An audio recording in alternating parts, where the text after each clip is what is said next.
Welcome to the Theoretical Neuroscience Podcast. I am the host, Gaute Einvoll. In 1982, John Hopfield published a truly seminal paper, Neural Networks and Physical Systems with Emergent Collective Computational Abilities, where he presented what is now known as the Hopfield model.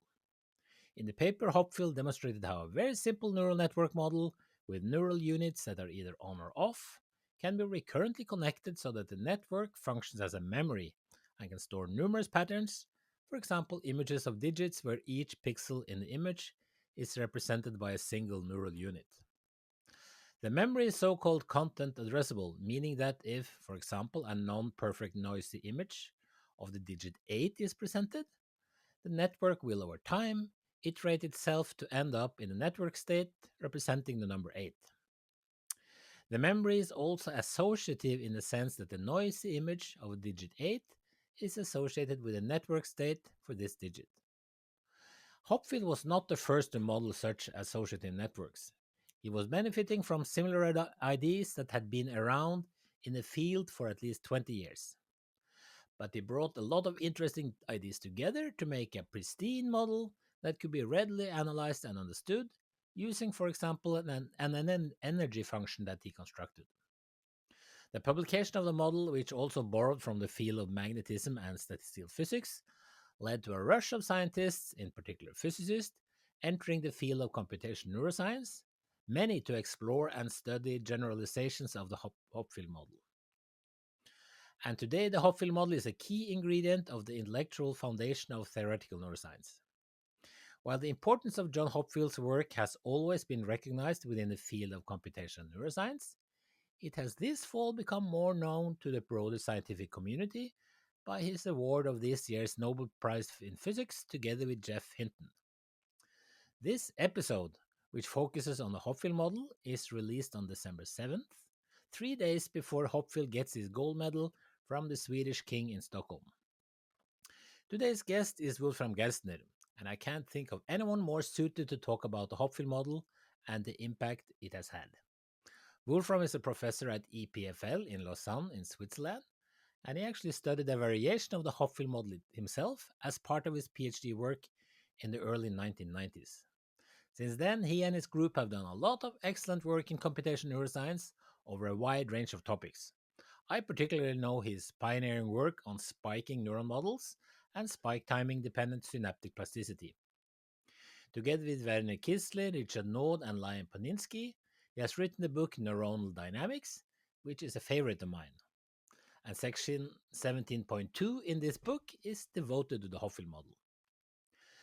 In the podcast, we first talk about the model itself before we go back and talk about precursors to the model. Next, we talk about the effect the model had on the field when it came out in 1982, how it was generalized to explore various phenomena, and the link to today's studies of so-called low-dimensional neuronal manifolds. We finally talk about the link to experimental data, but as Wulfram says in the podcast, the Hopfield model is an abstract and mainly conceptual model, and its main impact has been in how it has affected how neuroscientists think about neural networks. In the podcast, a lot of papers are mentioned, both precursor papers to the Hopfield model and newer papers on so-called low-dimensional manifolds and low-rank networks, building on an important aspect of the Hopfield model. Wulfram has kindly compiled a list of many of these papers, which you can find on the homepage of this episode on theoreticalneuroscience.no. Here I also have a link to the Neuronal Dynamics book by Wulfram and colleagues, as well as to the book by Hertz, Krogh, and Palmer, Introduction to the Theory of Neural Computation, that came out in 1991 and covers the Hopfield model in great mathematical detail. I was so lucky to be involved in the writing of the second edition of Principles of Computational Modeling in Neuroscience that came out last year. One of my co-authors, David Wilshaw, wrote a very influential paper on associative memories in 1969, which Wulfram talks about in the podcast.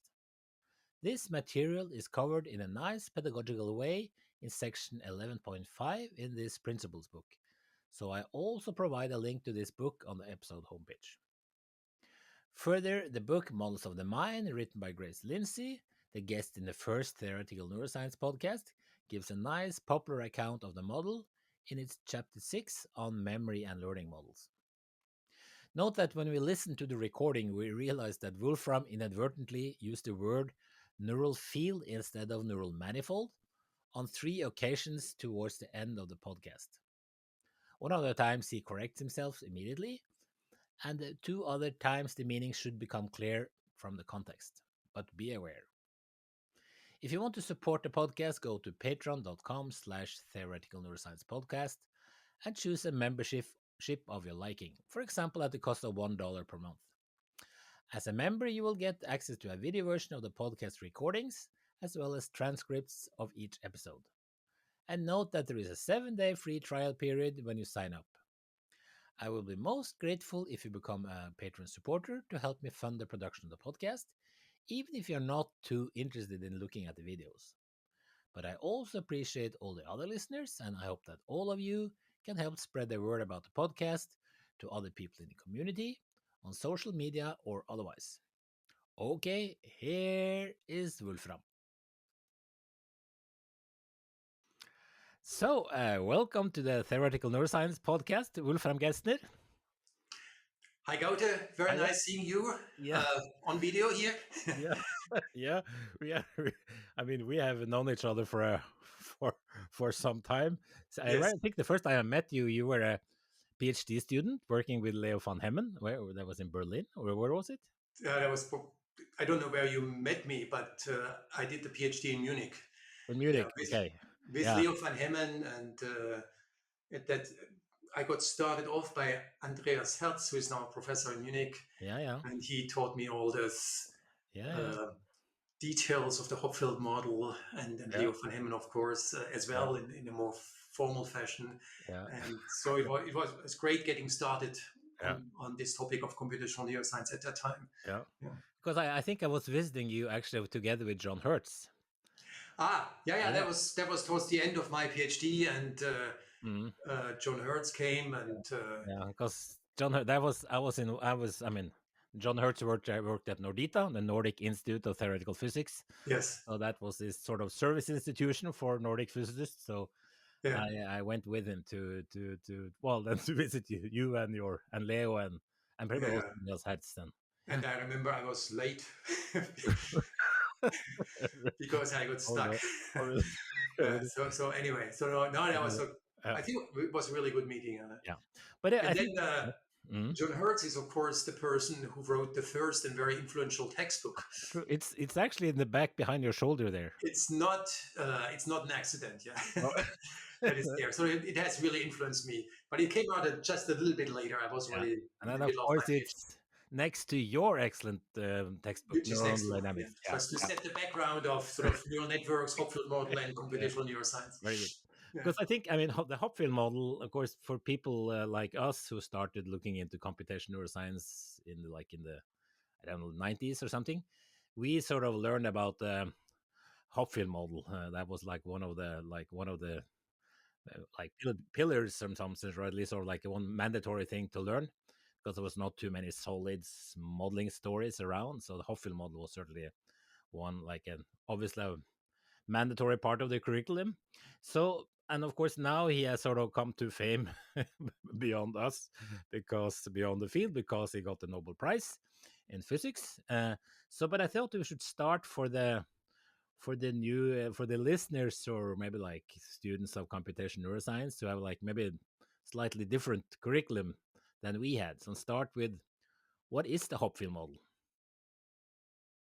The Hopfield model has definitely sort of, as you mentioned, changed the field, because it attracted a lot of physicists into these problems of how to model the brain, what is computational neuroscience. The basic question at the time, and this question had a tradition, was content-addressable memory.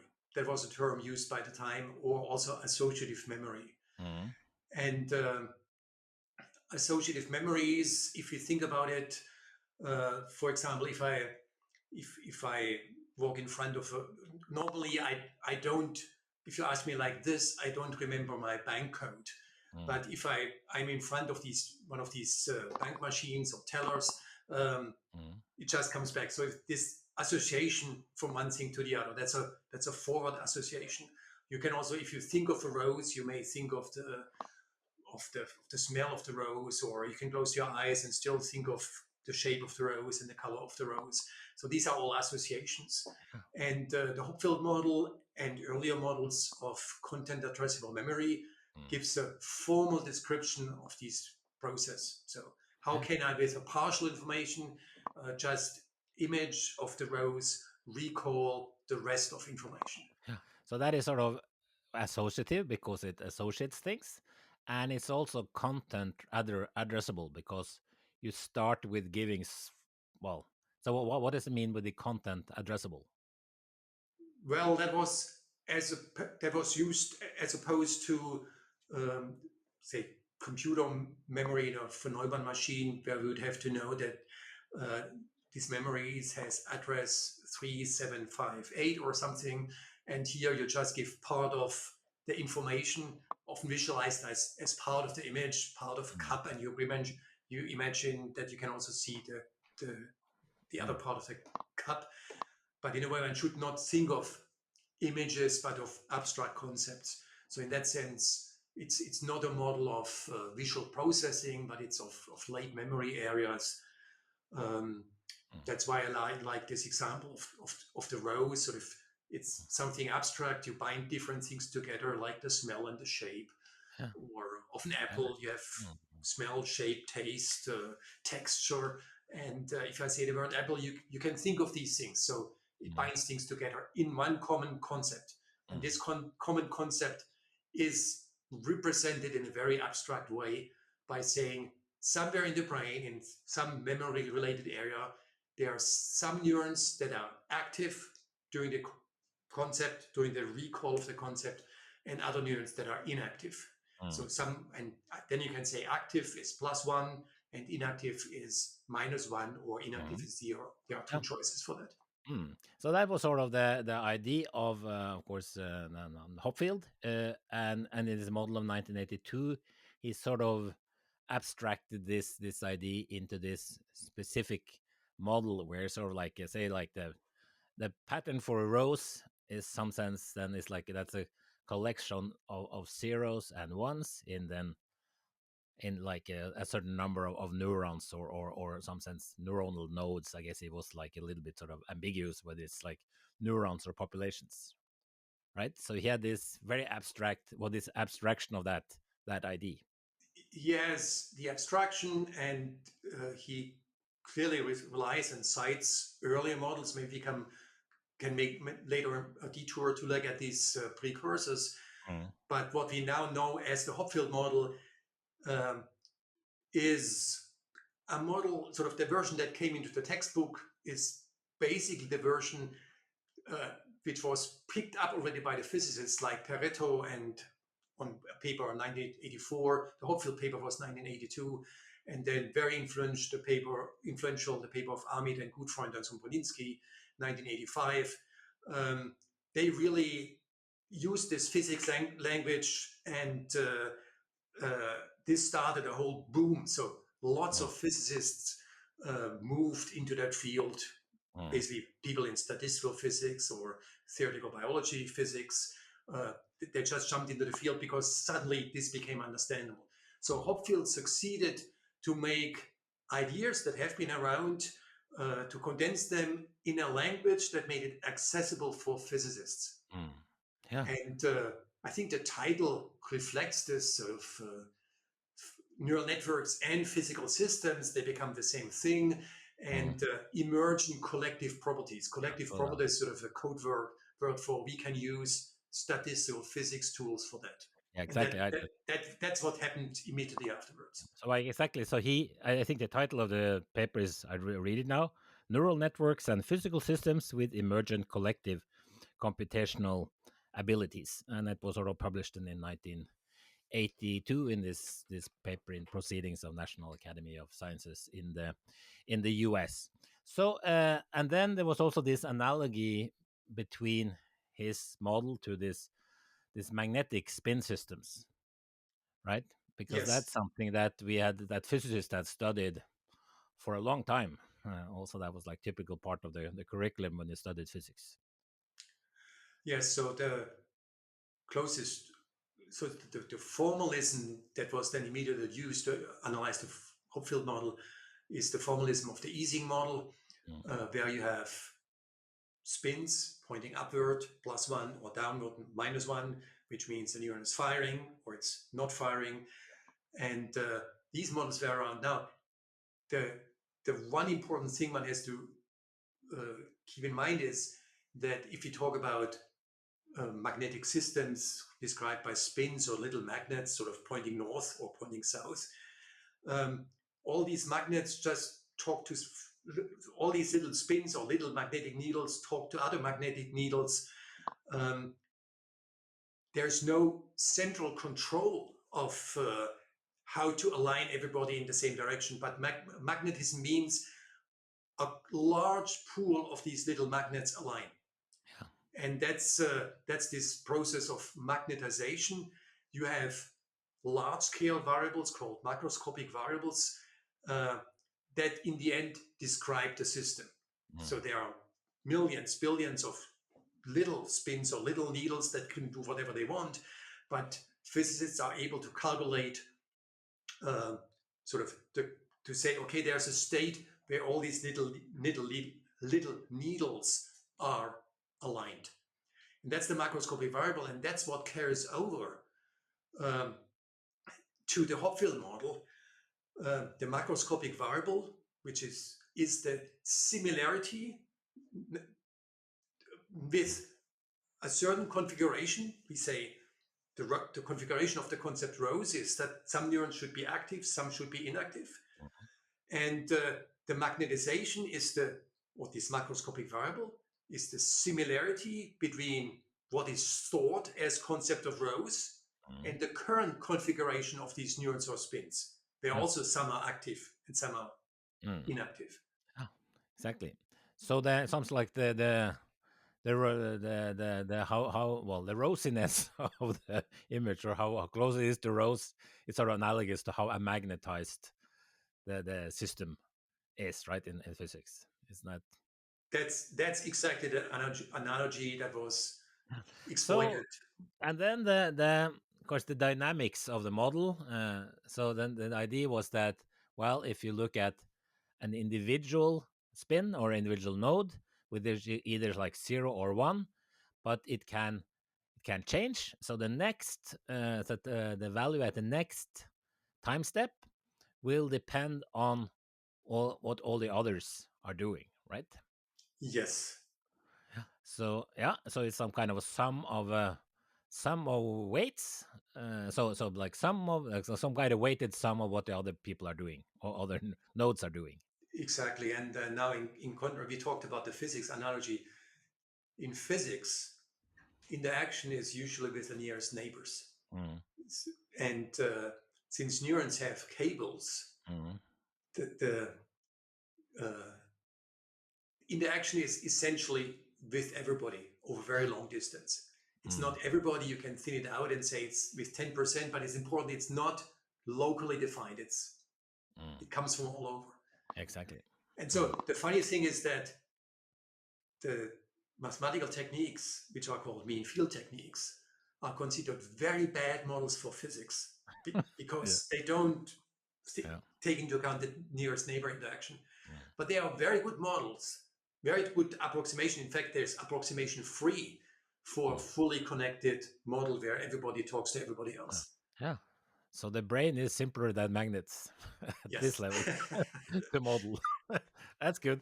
That's not always the case, but well, at the same time, the brain, as described by what we call the Hopfield model, so magnets have one pattern, sort of all upward, or maybe two, all downward, or sort of all pointing in the same direction.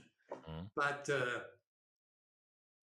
in a model of Hopfield type model of the brain, or memory in the brain, or associative memory in the brain, the same network cannot store that just the concept of the rose, but also the concept of an apple, and also the concept of a house, and maybe also the concept of Gaute Einwohl. Yeah, that's true. That's very important. Of course. Yeah, that's true. So anyway, so that's the thing. So you need to store different patterns. But say if you want to just store the rows, then you then in order to so the goal of what this Hopfield network is able to do is sort of to, if you show it something which is sort of close to rows, not quite, it sort of over time evaluates or develops to become this perfect rows image, and then it stays there. It's stable. So the trick there is sort of how do you choose the connection weights to, so somehow this idea of the storage of a rows must be in this connection weights between the nodes, right? So that was sort of obviously a key thing with the Hopfield model. Yes. Now this is by that time, 1982, is a very established concept. It's based on sometimes called correlation matrix memory, or just the learning matrix, or it's called the result of Heppian learning, or Mhm. correlation-based learning. So these are concepts that have been developed since 1961. There was Steinbuch in the first issue of the journal Cybernetics, Mhm. called Kybernetic at that time. Later became biological cybernetics. So it's a whole field at that time called cybernetics. They have their own journal, and there in the first volume, German professor Steinbuch has a paper written in German which is called the learning matrix or the memory matrix. And then these ideas appear very similar later in or independently in a famous paper of David Wilshaw from 1969. Then Kohonen in 1972, titled Correlation Matrix Memories. Nakano, Japanese person, associatron, a model of associative memory. Sunichi Yamari, same time, 1972, learning patterns and pattern sequences in self-organized nets of threshold elements. So all of these are, and Anderson, James Anderson, a simple neural network generating interactive memory, also had these matrix memories. Now, what are these matrix memories? Suppose in my let's first, and then that's also historically in America considered sort of, it was always considered the two, but let's go back to the banking machine and my secret code that I need to remember.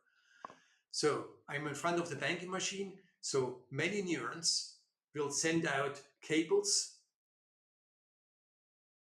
and some of them send signals and others don't. It's some configuration. Some are active, others don't. And that represents the code of the banking machine that I see in front of me. And then I have a memory of my code, and that's some other set of neurons. And for this code, some should be active and others should be inactive. And now the idea is that whenever there's a crossing from banking machine neuron is active, this one here, and my code neuron is active, or what should be the correct code, then I make a link. So it has different names. So learning matrix or correlation matrix of the two different codes, or Heppian learning. You say if both are active at the same time during learning, then I make this connection happen and turn it to +1. Yeah, so that's this idea of how you store patterns. And now if you now think of the concept of a rose being all these different sending lines, but I want to stabilize the concept of the rose itself. So now one of the lines is the shape, another line is the smell, and a third line is the color. And I can stabilize this by saying this readout concept is the same concept of the rose again. And then this is this outer associative memories. Yeah, so this links, now this Hopfield model assumes that this memory is already in there. It's Yeah. already stored. So it's not a model about the learning of It's patterns. not a model of the learning. Amari earlier in 72 already considered how this could be learned. Yeah. Yeah. Because some So of this learning matrix, the earlier learning matrix models, they were not recurrent necessarily, right? So they were typically some input, and then you had this learning matrix and some output. But Hopfield also here all models were both input and output in some sense, or all neurons, I mean, were both yes, input that's and this idea of auto-associative memory. So rows associates itself, rows, versus this forward association from seeing the banking machine to remembering the code. But if you look at the literature, like Amari 72, he clearly says, I have two versions of the model. One is the recurrent version, version one, and the other one is the forward version. Okay, yeah. So that idea was already around. Yeah. Yes. Yeah. Okay, so then anyway, so with this kind of well, then also one thing that he introduced, or in a Hopfield model, was this energy function, right? So he Yes. showed this. So what is the energy function, and why was that useful? So the energy function is that if we define the dynamics as we said, sort of each neuron gets each spin or each neuron. So if this is the input line to the neuron, then each neuron gets these inputs from many others. And if this weighted sums, the weights are exactly what we discussed before, sort of which of these connections are strong. If this weighted sum is above some threshold, then this neuron sends something out. Mm. And in a deterministic fashion. And then if you have symmetric connections, Mm. then So symmetric, what does that mean? That that means means um, that the matrix that we built for this auto-associative memory is symmetric. So the connection from neuron A to B is the same as the connection from neuron B to A. exactly.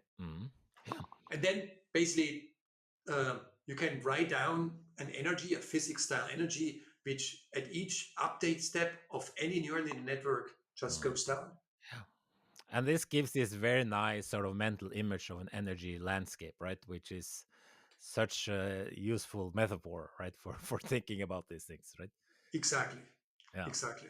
So this idea that when you start somewhere, you end up in a local minimum, or in a minimum, which then where you stay, and which then corresponds to, like, well, a Yes. rose.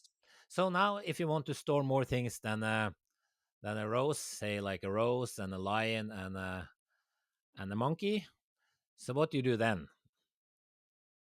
Well, you just add up these changes. So Mm. you first store the rows. Some synapses increase, some connection synapses, so link points is the synapse. Then you store the line. Another subset increases, maybe partly the same. Um, and then you store the monkey, yet another subset increases.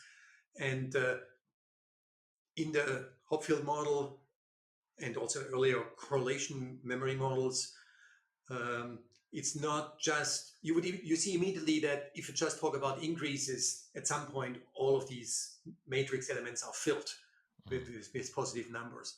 So so you have to make sure that if at connection points where one of the lines sends a negative number, a zero, a negative number, or and the other one needs to be on, then you actually put a negative weight, Mm.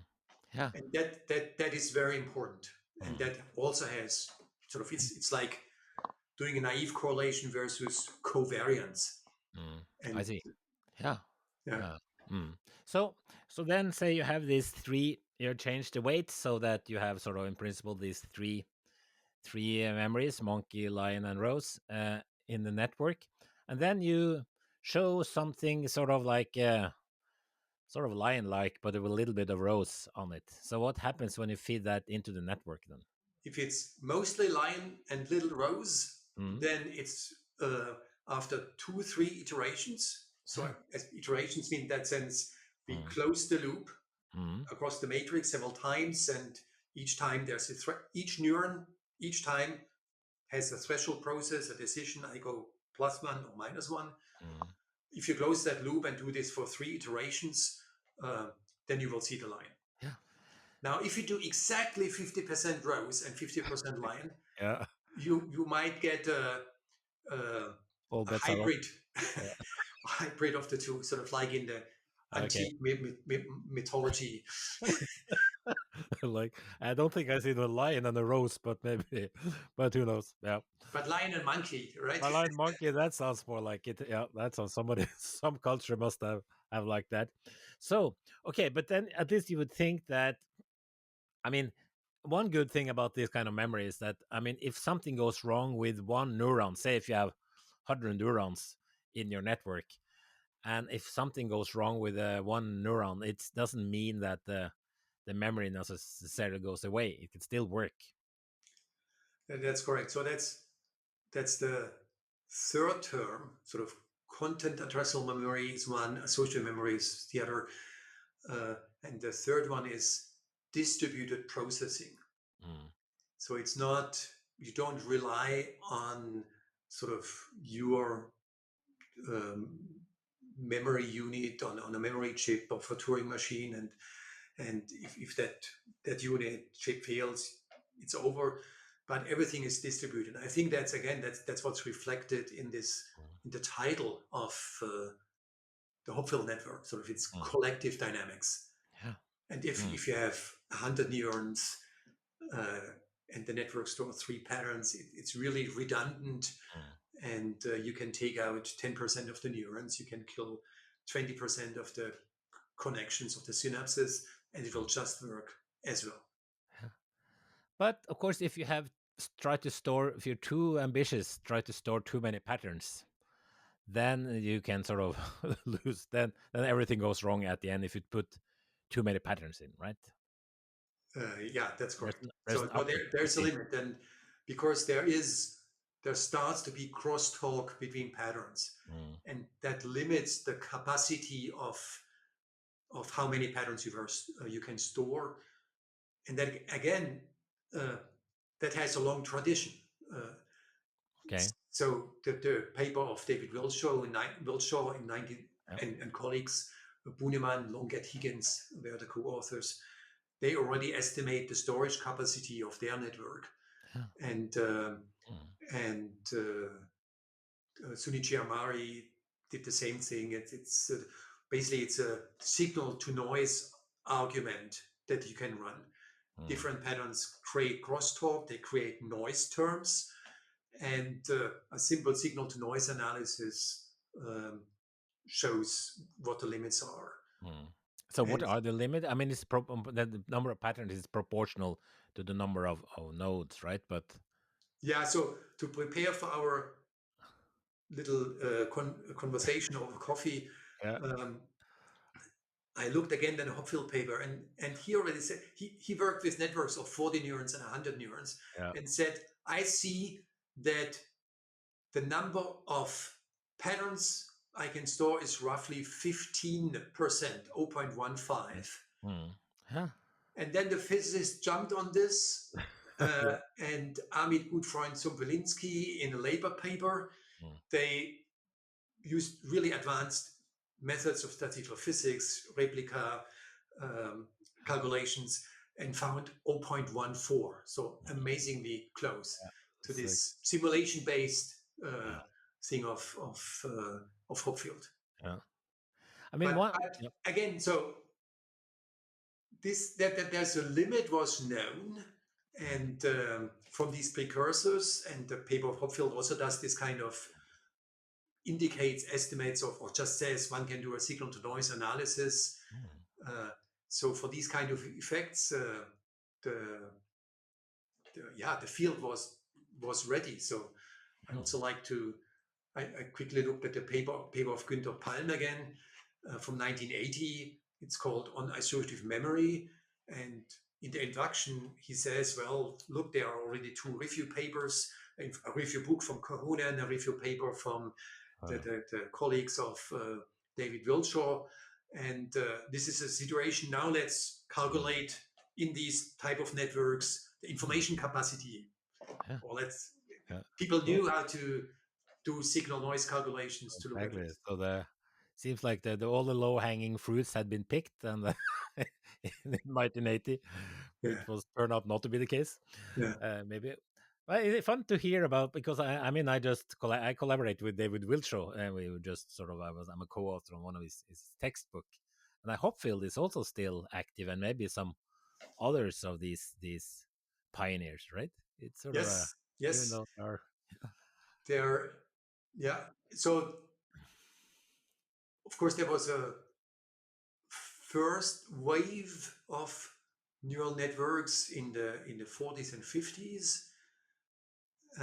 Rosenblatt perceptron, and um, then this wave died out because people saw limits of the neural networks considered then. And quite a few people, 10, 15, 20, continued in this field that was no longer fashionable. And these people, yeah, who are very, very senior people now, um, they saw the second wave then. yeah. Like, yeah, so Wilshaw was active at the time, Anderson, Kohonen, Mm. Shunichi Amari, Yeah. Grossberg Mm. was in the field. Yeah. And Mm. then Hopfield, um, with his formulation, where one could clearly it's a very simple language accessible to physicists, a language where you see that you can map it to spins, that there's an energy function. Uh, this super transparent model that made this wave in the second wave in the physics community. Yeah. And suddenly lots and lots of people joined. Mm. Yeah. Mm. Yeah. And so this was, I mean, what we talked about now is essentially this 1982 paper. And then Hopfield came with another paper in 1984. So what Yes. was the difference there? There was some kind of generalization? It was a different model. So it's still the same learning matrix, the same rule of storing the patterns, which was historically well established at the time. And then people like sort of the 82 papers was this um, binary neuron model, either on or off, either one and zero or one and minus one. And that's also a model of that's also the models of Sunichi Amari and Wilshaw and also Nakano. They all had this model. And then there's this other class of neural networks that were around at the time, where neurons or population of neurons, it was never so clear, are described by a continuous function. So as a function of the input, it would slowly increase. So the output is a real number, usually limited Some kind between of 0 and gradual 1 or kind of. minus 1, 1. And so Hopfield uh, showed that you can do the same thing for these continuous neurons. Um, and they're joined the existing field. It should be said that the Lyapunov function that Hopfield had in the 84 paper is a special case of the Lyapunov function of Cohen and Grossberg, who also said for these continuous rate models with they allow additional factors, conductance factors. So it's a more general class of models. Once we have symmetric weights, it always has downward movement towards a minimum. And this Cohen and Grossberg paper came in 1983. That came in 1983. Between this sort of. Yeah. Cool. So very nice. So one thing that really struck me when I read uh, this paper now again, that 1982 paper, how clear it was. I mean, how like it was sort of written in a very different style than the most papers are today, and I just thought that, I mean, this was published in Proceedings of National Academy of Sciences, which is, I just checked out that Hopfield was a member of American National Academy of Sciences since 1973. So I guess he could just write the paper as he wanted, essentially, and then get it published. So Yes. I just wonder, that's one of the reasons it's so clear, that it didn't have to go through a review. I mean, it's not a general thing that the papers that go through review are clear, but it just strikes me that he published both the, and most of his early papers, his really important papers, also in like other branch of physics, was in this journal, and he also published it alone, which is sort of a, yeah. I just wonder why it's so clear. Of course, he's a clear thinker. That helps. Yes, it's amazingly clear, not just compared to papers of today, but also compared to the other papers maybe Mm. at that time. So Yeah. it's this clarity that made the impact. Mm. Yeah. Yeah. This clarity. So suddenly people understood what was going on in this field of cybernetics, what was going on in this field of artificial neural networks, what was going on in this field of artificial intelligence. This is uh, sort of if the people who were active in that time at that time on these topics, they all were distributed in different departments, different communities, and had their own language and already looked at details, uh, and Hopfield put it back to the foundational question and wrote a very clear paper. Yeah. Mm. Yeah. No, it's very cool. Very cool. So, I mean, you already talked a little bit. Sort of this was how it really changed the field. It sort of it sort of mobilized a bunch of physicists. I guess both you and I are trained as physicists, and we were sort of, and still there's a lot of physicists entering the field. And here, I guess, also with this sort of uses techniques from statistical mechanics. So people with a training in statistical physics, statistical mechanics, felt that this was sort of a, it's sort of, you can start these spin glasses, which has some analogies, and it was like a natural avenue for entering neuroscience. Absolutely, yeah. Mm. So I did my, as mentioned before, I did my PhD in Germany, and I remember just for Germany we had a network of at least, I would say, 10 different groups that met regularly and all did Huh. um, this now, all with a background in statistical physics, who now did neural networks. Mm. Huh. And then the same in the US, the same in Scandinavia. Became like a became like a safe haven or Yeah, an yeah. interesting So haven. it, Yeah. it really Yeah. that made the change. And Uh, um, it's so we talked about the precursors already. I mentioned now that the precursors. So Hopfield changed the language, and the funny thing is the the next sort of what you see today in the textbooks, and yeah, also the way I presented it, mm. uh, what I call the Hopfield model in the textbook Neural Dynamics Yeah, that's is in fact the excellent chapter 17. I I, just read it I don't for, remember, yeah, but I read it yesterday. So it's I actually always thought the Hopfield model used the notation Xi mu, Xj mu for the weights and had spins Si plus one and Si minus one. But when I looked this week again at the Hopfield model 1982, mm, no, he had spins 1 and 0, mm, and it was a bit more complicated a way to write the, yeah, the yeah, connection matrix. mm, And then you look at the follow-up papers from the physicist Pareto, 1984, Amit Gutfreund Sombolinsky, 1985. And there you have this super clean language mm, that made mm, that really triggered the wave. Or Hopfield started the wave, and then immediately these papers came out, and suddenly we had 100 physicists across the world, at least groups of physicists, yeah, I think This, because sociology is interesting because I think I mean I actually read when it was hopefully was described that I mean he moved from something solid state physics to working on these kind of models, but he sort of he's kept on doing physics. I think he claims it's not like a physicist moving into say neurobiology and yes, doing what neurobiologists typically do, which is also like many people have done that, which is also a fruitful development of the career.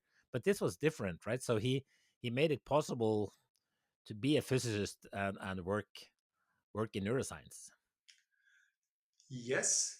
Uh, so for the sociology, uh, what I saw, I just mentioned this German community of many Mm, physicists moving into this Hopfield type models of associative memory.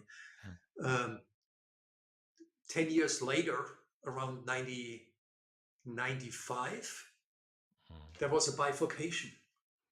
Okay. Some of the physicists went back to physics and said, now let's do the statistical physics uh, of the gum in the tire, sort of this is also a disordered system, Yeah, I see. Yeah. or disordered system of disordered complex systems, Mm, pattern formation in crowds of mm. human beings in a Yeah. Traffic and everything. Yeah. yeah, and then the other crowd said, okay, actually now to make an impact for neuroscience, I actually have to commit, Mm, and that's how the field of computational neuroscience mm, was filled with physicists. mm. Yeah. Yeah, But it and also was then physicists with permanent positions, probably, because it's difficult to make this switch sort of, or at least sort of, unless you have a, at least, I mean, that has been a challenge, right? You can sort of end up when you're a PhD student or something, sort of falling between chairs. You're not sort of not a real physicist and you're not a real biologist. So it's sort of, at least I felt that I had the permanent positions in Norway, because in Norway with the system here you get permanent positions earlier than in other systems. So I sort of felt it was much easier to switch after I had a permanent position. yeah, I switched before I Yeah, switched for the PhD, yeah. You're a and tough guy. but then it's sort of relatively, in general, um, PhD students who are relatively early in a starting wave Mm, yeah, um, have, for them it's easier to find a position. Not not necessarily in a physics department. no, You know, I mm, was hired in a computer science department mm. Yeah, because neural networks were also interesting for computer science. obviously. Mm. Yeah, you're in the computer science department at EPFL, right? At EPFL, and at the time there was no life science department. And the life science department Mm, only started in around 2002, 2003. So mm, by and then since then I have a joint mm, appointment, computer science and life science. mm. Yeah. And so in Germany, many of the people in that field were in had positions in physics departments. In US, many people, many colleagues who do the same stuff had position in applied math departments. Mm, yeah. And then it took a bit longer to see people in computational neuroscience who actually get positions in neuroscience departments. Mm. Is that common today even? Well, not for Hopfield type associative No. memory networks, but Oh, if you have a data oriented yeah, slant, that's true. then That's true. then yes, there are tons. Yeah, that's true. So data, so different kinds of data analysis, of course, how to Yeah. deal with all this data, which is recorded in vast amounts and a larger and larger amount these days. It's also interesting how it was. I think I heard in a book that sort of like when once Hopfield gave a talk about this to well, I don't know, the crowd, some kind of biology crowd, and said that, and then one of the biologists was asked afterwards so about the talk, and then he said, well, it was an excellent talk, really interesting, but it has nothing to do with biology. And actually, I met Hopfield in. or briefly, he was at the meeting in Sweden because a colleague and friend, Hans Liljenström, he was a postdoc with Hopfield, and I think when he was at Caltech. So he came to this meeting in Sweden that Liljenström arranged, and then he gave a talk, and then I asked him sort of what is your role? This was in '96 or something, '97 or something. So what kind of role do you think your model will have in neuroscience? And then he said, well, it might be a metaphor for how things work, right? And this idea of a simplified model that can be useful, even though it's obviously not doesn't include all details. That's also like a cultural and training thing. That's something we're more used to in the physics training, but maybe it's not easy to. It's like less convincing, maybe, if you don't have this training or come from a different background. Yes. So when I, as a PhD student, with my physics training, when I explained it to physicists in that case, I said it's the Hopfield model is the harmonic oscillator model of this kind of starting computational neuroscience. Exactly. The other standard model was the self-organizing maps models, the coordinate model, and in different shades, competitive learning. So all these things that then John Hertz put together in his nice textbooks. That was the state at the time. Yeah, so from a biological perspective, I would say at that time, and that is exactly resonates with what you just said. So everything was wrong with the Hopfield model, and it was very influential. So why was everything wrong? I mean, yeah. So let's look at the symmetries of the model. Yeah. Let's look at the symmetries. In the spin version, it's either +1 or -1. Which means the -1 also sends a signal, a negative signal. Well, neurons don't do that. Then we have the symmetry of the weights. Neuron J to I has the same weight as neuron I to J. What do you mean that neurons don't do that? They have inhibitory neurons, right? Yes, but it's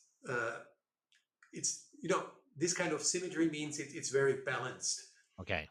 And if you have inhibitory, you need inhibitory neurons. You need to control activity. And so there was no, I can also say there was no separation of excited or inhibitory neurons. No, that's also. And then we said that in a pattern, in like the concept of the rows, 50% of neurons should be active, 50 should be inactive. Well, that's also a wrong number. Maybe 10%, maybe 5% are active in a model. And then the threshold function, the sine function, also has a symmetry. The same symmetry is the hyperbolic tangent function. For the stochastic version, for this antisymmetry, hyperbolic tangent of x is the same as minus hyperbolic tangent of minus x. So there were lots of symmetries in there, and none of these symmetries you find in the biology. Now, and then so the physicists that came into the field liked this symmetry of the connections. Right? So many of the models kept that, but you could remove that the mean activity of the neurons is 50%. You can put this to 5%, no problem. You can generalize the theory. You can go from, you don't need to work with hyperbolic tangent. You can work with different transfer functions if you want. You don't need the +-1 symmetry. Now, when you drop this symmetry of the connections, neuron A to B not equal neuron B to A, then you formally lose the energy function. And that was maybe the point where the bifurcation happened. Some people didn't want to get rid of this, and others said, okay, let's go more towards neuroscience. Now it turns out that practically for no aspect of the Hopfield model and or associative memory models, you need the energy picture. Okay. You said before, it's so nice to think about it sort of Yeah. moving down a surface. Yeah? You never need it, nowhere. It's convenient for capacity calculations, but even there in the book of John Hertz, he Yeah. indicates how you can do it without it.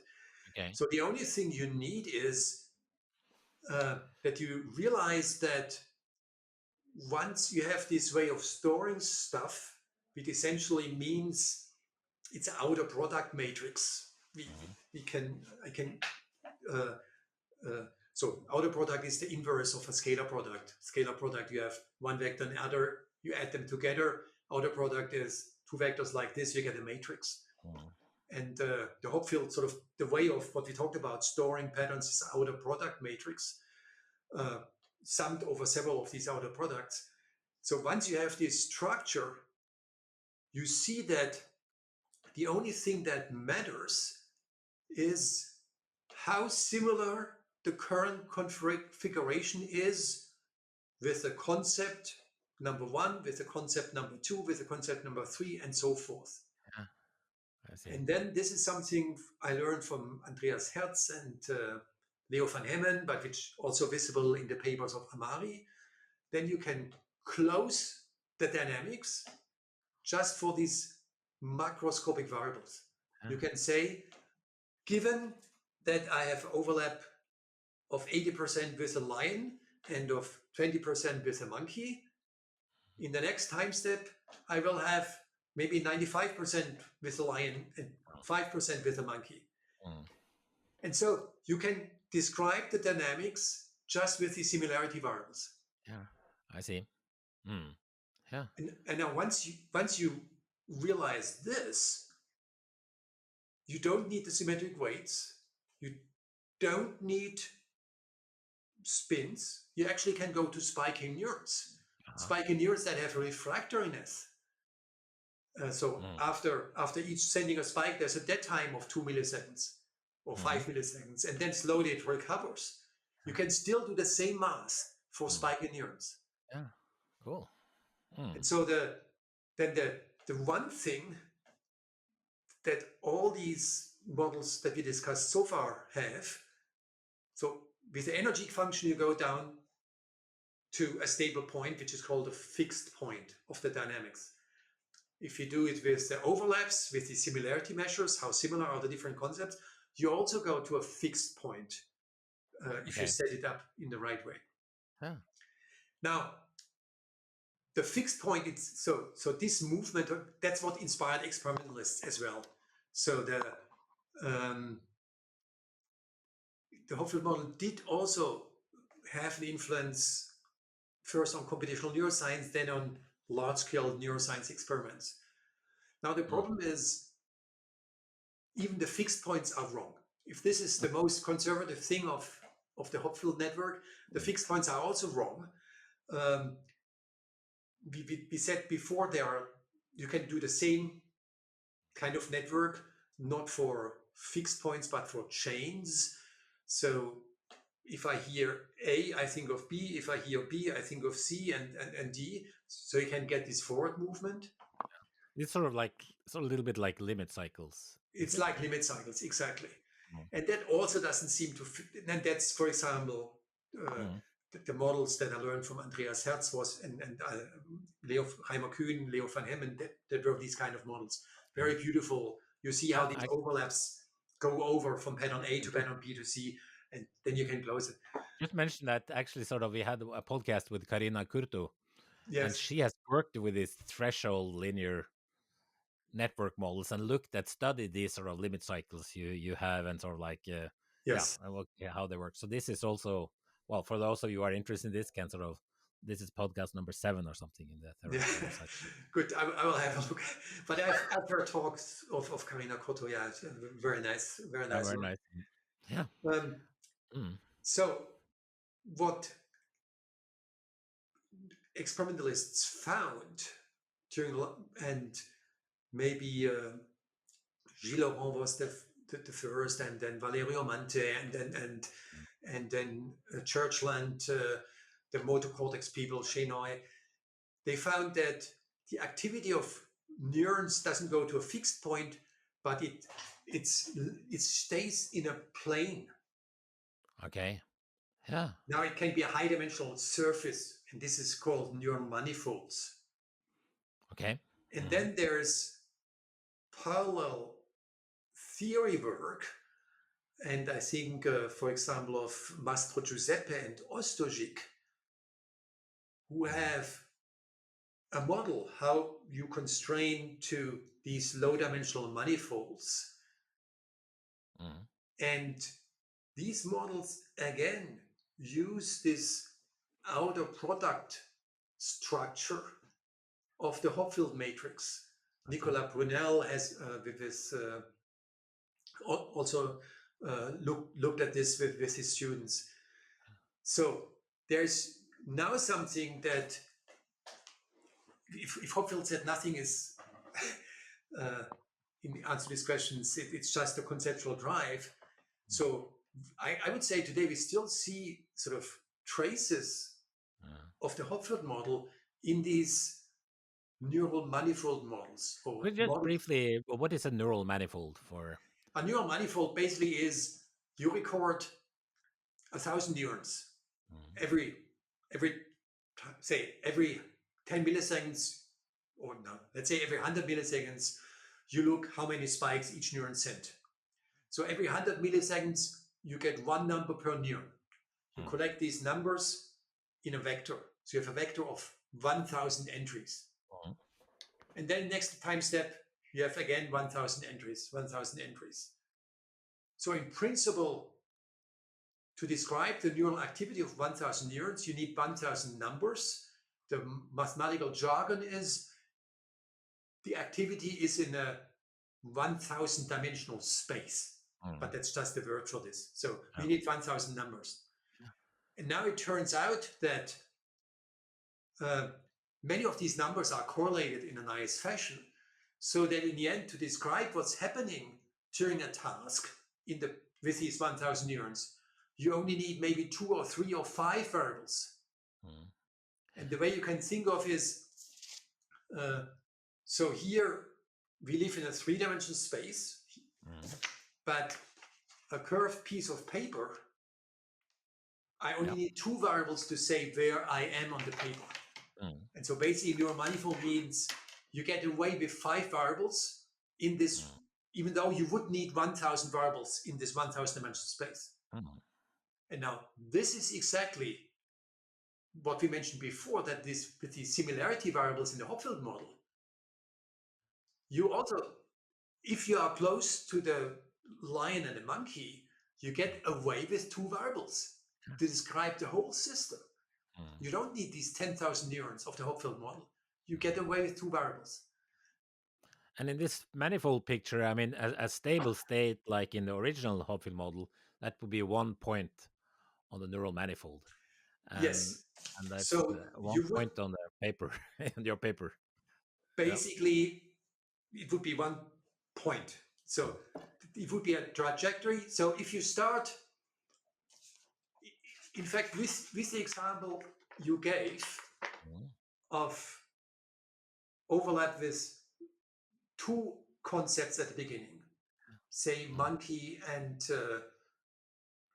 lion, then I would start in a 2-dimensional space, which is sort of one direction is the monkey, the other direction is the lion, and I start somewhere here closer to the line. Then I would move diagonally towards the line. So the monkey would go down. The monkey axis would go, and the line axis would increase to 1. That's essentially the idea. And then the fixed point is the final point where I land. And if you don't have symmetric connections, then in principle you can move around in this monkey lion plane, maybe make limit cycles or I could make limit cycles, but even without symmetric connections, so you will also end up often in one of them. I can set up the network such that I end up in one of the fixed points. Cool. Yeah, but that's interesting. So this is sort of I mean, it's sort of so this is a really, I mean, cool. One rather simple model can really have such an impact on the field, because once you have this basic model, it's sort of relatively easy to think of ways to explore it and extend it and check it and sort of to build on it, right? And you can sort of which has sort of happened. And what you're saying is that it's still this Hopfield network. It helps to understand. So also today in answering. Yes, extensions of the Hopfield model are still visible in the current computational neuroscience models, and they are also visible the way experimental data is analyzed and interpreted. You had a paper, I think, in 2016 or 2017, which had something about that you could do this long loops or something in this on this neural manifolds, or I don't know what was something like that. Yeah, so that's uh, that's a very it's a trick that my PhD student at the time, he's now at Columbia University, postdoc Samuele Muscinelli, thought um, how so if I don't have these symmetric weights and similar to Carina Cotto, I can get cycles, but is there a way to make long cycles? Yeah. And then he constructed then you can ask, if I have n neurons and configurations where some neurons should be on and off, then how many different configurations would I possibly have? And then it's 2 to the n. It's a big Okay. number. And but then if you play with the thresholds and if you play with the connection weights, and if you put them in a nice order, these 2 to the n images, patterns, then you can actually cycle through all of them. Of course, it's extremely sensitive to noise. Okay. but it's possible to do this. Yeah. I see. Yeah. I see. So, Well, so it's a fun. yeah. I think it was 2 to the n. I don't remember exactly, but Yeah. it's a fun paper, but it's a pure toy mathematical thought experiment. Yeah. But then we try to add noise, and so actually, well, it could still sort of hang around in some region for some time before it goes to the next region. So Okay. even with noise, it would still do fairly long cycles. Okay. But Okay. that's not how. So what if you think about these, when I think about these low-dimensional manifolds, and if you think of how experiments done, normally experiments, 90% of experiments start from the resting state. You see it somewhere. So the resting state should be something close to a fixed point. You jitter around a little bit. And then you give a stimulus, and then maybe later, and the stimulus moves you somewhere, and maybe later you give a go signal, and then you go. And you go whatever the stimulus told you, maybe in this direction. But at the end, the experiment is over, and you go back. So in the end, you make a loop. Yeah. Yeah, that's true. Unless you die on the way or something. Yeah. But if you come back to your resting state, yeah, exactly. Yeah. So, but the direction in which you go, these are these neural manifolds. So that basically they describe this cycle back to the resting state. Yeah, which of course has been become a very important concept in analysis of data and thinking about these things, right? Yeah. I mean, so now that people can record from 1,000 neurons or even 10,000 at the same time, these analysis techniques have become very, very important. Yeah. So, what about experimental data? I mean, what kind of experimental data? I mean, has it been experimental or an experimental system which is very close to sort of like the predictions from the more like the original Hopfield model? So, for me, the major link are indeed these neural fields today, which match to the low rank networks, which have this outer product structure. So low rank means low dimensional manifold. Low, yeah. So low rank. You can say the matrix has an outer product structure, or you say it's low rank. Okay. The rank is the number of patterns you have stored. Okay. If you think in a Hopfield sense. Yeah. Hopfield had these patterns that are plus minus one. If you store Gaussian patterns, then it's not so it really basically defines a shift in a plane. So it's not so many separate fixed points, maybe. Yeah, and then so neural fields, low rank networks, outer product matrix networks, Hopfield networks all have these, they share these same features. And that's where the link is strongest. Now, people have done experiments. Maybe you remember the details where they said, okay, in this structure, when I move here, then I either go to this fixed point or I go to that fixed point. That people have, for example, done in hippocampus, a couple of papers, but in other. The problem is I could do that in a feed-forward network. Okay.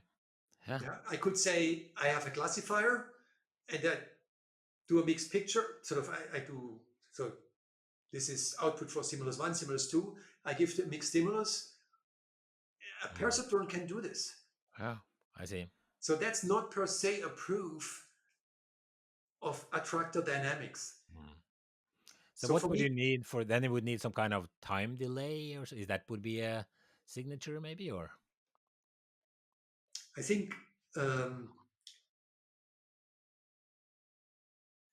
looking for fixed points apart from the resting state is maybe not so helpful, because everything is transient. So basically, even if you recall a pattern, neurons will become adaptive and you move away again. And so it's transient fixed points. And that, what is it? Maybe a settle point, maybe getting close to a fixed point. So the dynamics is a bit different. And in that sense, momentarily, and here I run with the field of these of the scientific, I run with the scientific community with my colleagues who develop these low rank networks and who did analysis of low-dimensional dynamics, neural fields, neuronal manifolds, low-dimensional manifolds. I think the manifold structure is the signature. Because but I have to watch out that the manifolds are not generated by the stimulus. Because if I have an object like this one here, and I just turn it in one direction, then it's sufficient to describe this with this one angle of the turning. So the activity, just by way to give the stimulus, is bound to be one-dimensional, described by a ring. I see. Yeah. So it's when you close your eyes, sort of, if you just imagine stuff, you have no input, and then you see a trajectory in a low-dimensional manifold. That's maybe the sort of personal opinion. Maybe that's the closest we come to these manifolds or whatever. To these metaphors, yeah. So, but I mean, I think I'm not. I mean, if you look at sort of like the hippocampus, whatever hippocampus formation, right? They have this idea that the signal goes after some dented gyrus and into this region called CA3, where you seem to have this recurrent connection structure, and this somehow is where you sort of form a memory or iterate yourself into a memory, and then this is sort of conveyed to cortex via CA1 or something. So CA3, I thought that was sort of like a candidate, maybe. This is a candidate. So people jumped on this. Alessandro Treves worked for many years on this kind of model. I know. And other people, he's not the only one there. Yes, so this is a candidate. Another structure where you see nice matrices is the cerebellum, of course. So these architectural structures are there. I don't currently follow the hippocampus field, so maybe you know more about this. Not really. No, I just know that. So this is one of the applications in hippocampus, and we also have sort of the larger hippocampal formation. I worked together with my PhD student, Chiara, we worked with Rodrigo Quiroga, who looks at concept cells in human patients. And yes, it's possible to use exactly this kind of generalized Hopfield models to describe many of these features. You have So to generalized in what way? In like asymmetric connections, or no, it's still long range random, but you need sort of there seems to be a little bit of hierarchy of concepts. So okay.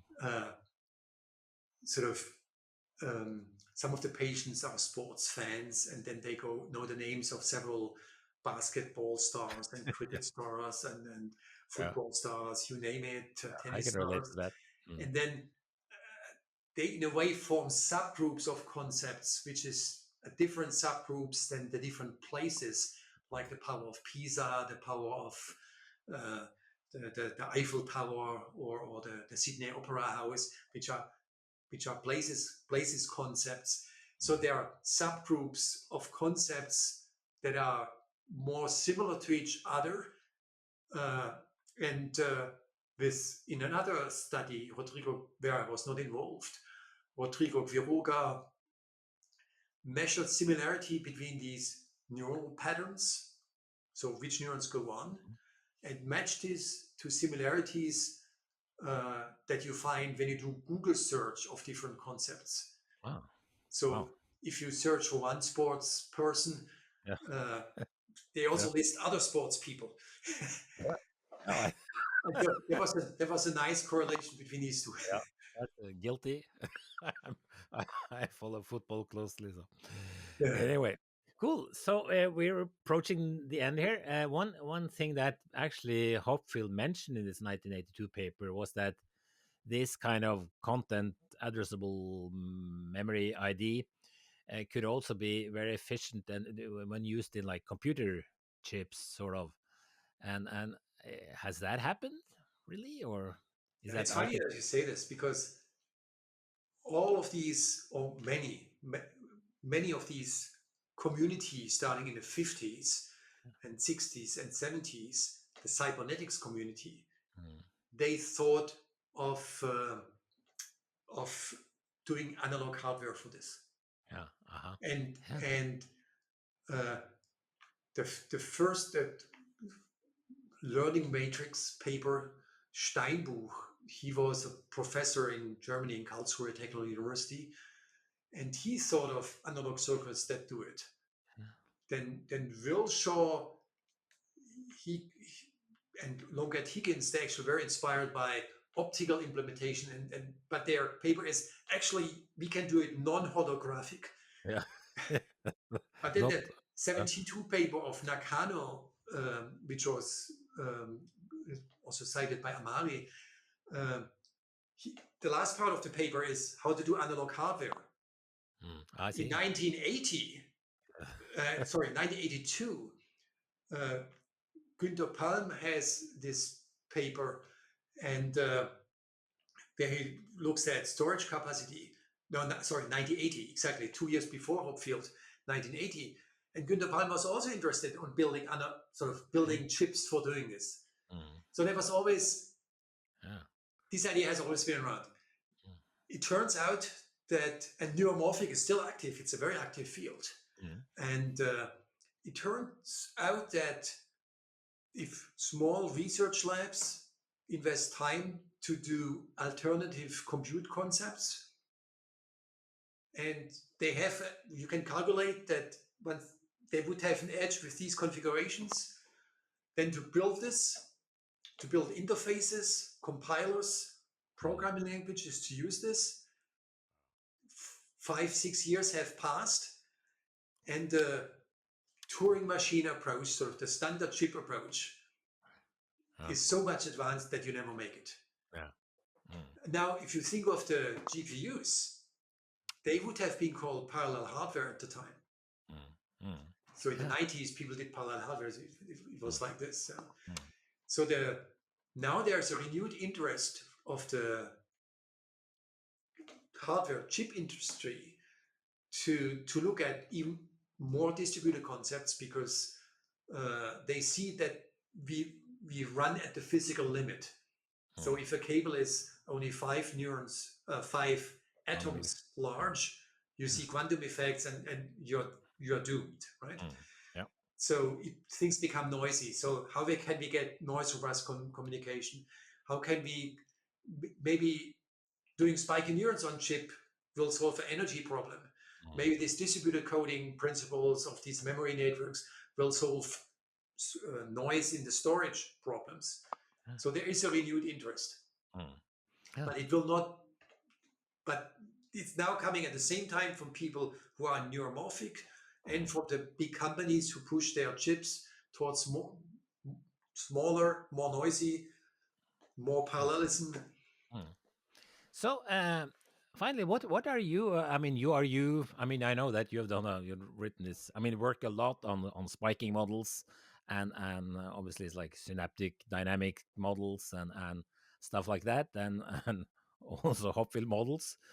At least this one paper, or I mean, also this recent paper. So, are you still? What are you up to these days in terms of modeling projects or theory projects? So the doing a associative memory with spiker neurons that have Ah, refractoriness and absolute and relative refractoriness in the presence of noise, that basically was my PhD thesis. yeah. That's a paper in 1992.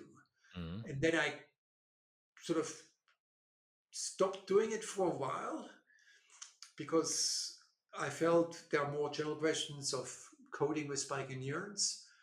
And then with, I would say, with Friedemann Zenke, who I saw was also a guest in your podcast at some point, absolutely. Yeah.